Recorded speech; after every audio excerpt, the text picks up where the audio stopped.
sorry anak. Tara na nga, labas na nga lang tayo. May panira dito eh. Tara. Anak, sandali. Anak, Scarlett, graduation mo pala bukas? O tapos? Si nanay ba yung aakyat sa stage? Ay hindi! Si tita na lang isasama ko. Papahiya mo lang ako eh. Buti pa si tita, kompleto yung mata. O sige, proud ako sa'yo anak ha. Kainis, bakit kasi isa lang yung mata mo? Balang araw anak, malalaman mo rin kung bakit. Diyan ka na nga, marami pa akong gagawin. Ano bang ginagawa natin sa hospital, tita? Sumama ka na lang, Scarlett. May kailangan ka malaman. Scarlett? Ikaw yung anak ni Susan, right? Oo, Doc. Ako nga si Scarlett. Ba't kilala mo ko? Oh, yes. I remember. Ikaw yung batang na-aksidente dati. Yung nabulag yung kaliwang mata. Buti na lang dinonate ng nanay mo yung kaliwang mata niya para sa'yo. Kaya pala isa lang yung mata ni nanay. Alam mo, sobrang mahal ka ng nanay mo. Huwag mo siyang papabayaan, ha? Mare? Uy, Mare, kumusta? Eto, Mare, okay lang ako. Hindi ikaw, yung utang mo. Mare, wala pa akong pera eh. Aba, isang taon ka na walang pera, Mare Kaya nga ako pumunta ulit dito, Mare, kasi mangungutang ako ulit sa'yo. Ay, bawal na. Umalis ka na dito. Sige na, Mare. Kailangan ko lang talaga ng pera. Wal! Ayaw mo kong pautangin ha? A few moments later. Hi, Mare! Oh, mangungutang ka na naman? Ay, hindi ako mangungutang, Mare. Bibigyan sana kita ng niluto ko. Ay, talaga ba? Hoy! Walang kagalaw! Ano to? Hold over ata yun, Mare! Hold over? Anong gagawin natin, Mare? Ibigay niyo sa akin lahat ng pera niyo! Bigyan mo ng pera, Mare! Pera? Oh, ito! Umalis ka na! Mabilis ka naman palang kausap eh. 1 hour later. Oh, eto na yung pera inuutos mo sa akin. Galing mo talaga? May pera na ako ulit! Hi, Mare! Buntis na ako! Ha? Paano ka nabuntis? Wala ka namang asawa. Hello po. Nagbibigay po kami ng pera sa mga nangangailangan.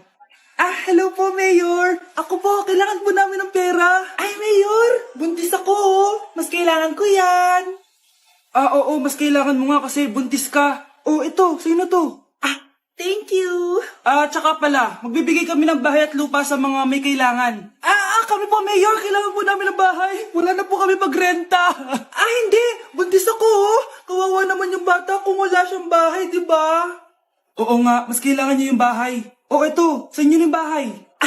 Thank you. Sandali lang. Bakit? Sinungaling itong babaeng to eh. Hindi naman totoong buntis yan. Totoo nga. Manganganak nata ako. Manganganak na daw. Manganganak? Tignan ko na lang kung anak yung lumabas dyan.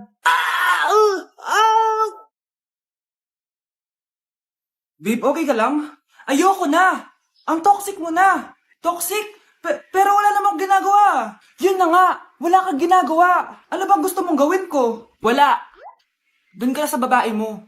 Wala akong babae, babe. Sino kausap mo kanina? Mama ko yun, babe. Babae pa din yun. Anak? Oh, ayun na palang kabit mo. Anak, ano pinagsasabi nito? Babe, nanay ko yan. Diyan ako nanggaling. Babe, nanay ko yan. Diyan ako nanggaling. Ang galing mo mapalasot. Ha? Babe naman. Sa susunod, kung maghahanap ka ng iba, siguraduhin mo mas maganda sa akin. Dahil ang pangit ng kabit mo. Walang iya ka. Wala ka respeto sa akin. Lumayas ka dito. Tita, joke lang. Joke lang, tita. For our last question, ano ang full name ko?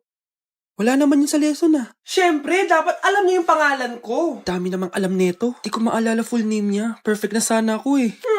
Kapag di niyo nasagutan yan, minus 10 kayo sa akin. Aba, ma'am, paano namin malalaman yung full name mo? Di ka naman nagpakilala sa amin. Ano ka, sikat? Artista? Ang lakas mo mag-minus kapag di nasagutan yung full name mo? Sige nga, ano full name ko? Kapag di mo nasagutan, ma-minus ko yung sweldo mo. Tsaka magagamit ba namin yan kapag nagtrabaho na kami? Di naman, diba? Pakin namin sa full name mo.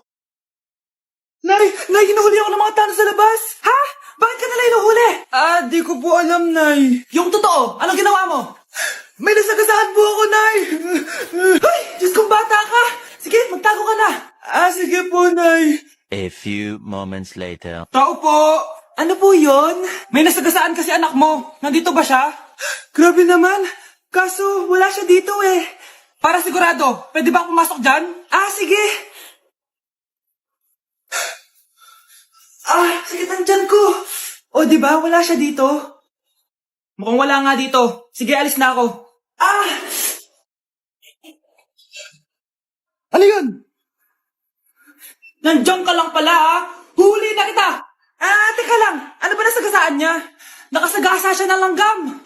Langgam? Seryoso ka ba? Bakit? May buhay din sila. May pamilyang naghihintay sa kanila. Oo, sige, huli niyo na yan. Ang bago nating top 1 ay si Samantha. Ang galing mo, Samantha. Naku, basic lang yan.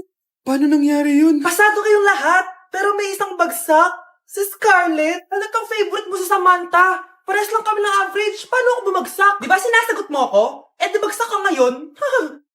Umanda ka sa akin. A few moments later. Class, mag-behave kayo. Nandito yung principal natin. Magandang umaga, class. Kamusta yung bago nating teacher? Gusto ko pong i-report yung teacher na yan dahil may favoritism po yan. Favoritism? Sinungaling ka, Scarlett! Mabait sa amin si ma'am. Opo, ma'am. Mabait po ako sa kanila. Pantay-pantay lang po yung tingin ko sa kanila. Huwag mo na pagtakpan nanay mo, Samantha. Hala, OMG, magnanay sila. Ma'am Principal, pagpasensyahan niyo na siya. Baka di niya alam yung sinasabi niya. Meron ako ebidensya dito na nagpapatunay na binigyan ng sagot ni ma'am si Samantha. At tinawag ng nanay si ma'am. Bawal to sa school natin Kayong dalawa, mag-usap tayo sa principal's office. Ma'am, magpapaliwanag po ako. Anay, aamin na ako sa crush ko. Go anak, sana magka-jowa ka na agad. Hello? May aaminin ako sa'yo. Crush kita. Crush mo ko? Yak, kadiri ka. Di kita gusto. Nay, na-reject ako. Sakit. Ganyan talaga anak. Hanap ko na lang ng iba. Marami pa dyan. A few moments later. Ang gwapo mo naman. Single ka ba? Oo. Gusto ko na magka-jowa. Ako, pwede ako maging jowa mo. Sige, so tayo na? Oo, sinasagot na kita. Yes, may girlfriend na ako. Nay, may good news ako sa'yo. May jowa na ako. Talaga ba anak? Parang ang bilis naman. Siyempre, Nay, ang pogi ko eh. Nay, nasa labas siya. Sige anak, papasukin mo. Hello po tita. Mare? Mare? Magkakilala kayo? Oo anak, kumari ko yan eh. Pero Nay, jowa ko siya. Palimos po. Sino ba tumahingay na to? Patawad. Malis ka na. Sige na po. Wala na po ako makain eh. Say, baka na lang mamalimos. Wag dito. Malis ka na. Ito, pambili ng pagkain. Sorry, ito lang yung meron ako eh. Salamat po. Ba't may camera? At dahil mabait ka, meron kang 1,000 pesos. Thank you po. Ba't ang ingay doon? Ano yun? Kailangan lang mo daw ang mga kagaya mo. Mabait at may puso. Hoy! Ano yan? Nay, vlogger po ata sila. Ayan guys, yung mataray na babae kanina. Anong sabi mo? Umalis na nga kayo dito? Layas! Nay! A few moments later. Uy, Mare! Mare, sikat ka na. Ang sama daw ng ugali mo. Ha? Di totoo yun. Alam mo yung mga fake news, di ba? Ang bait ko kaya. Tignan mo na lang, Mare. Fake news lang to. Totoo nga. Di pwede to.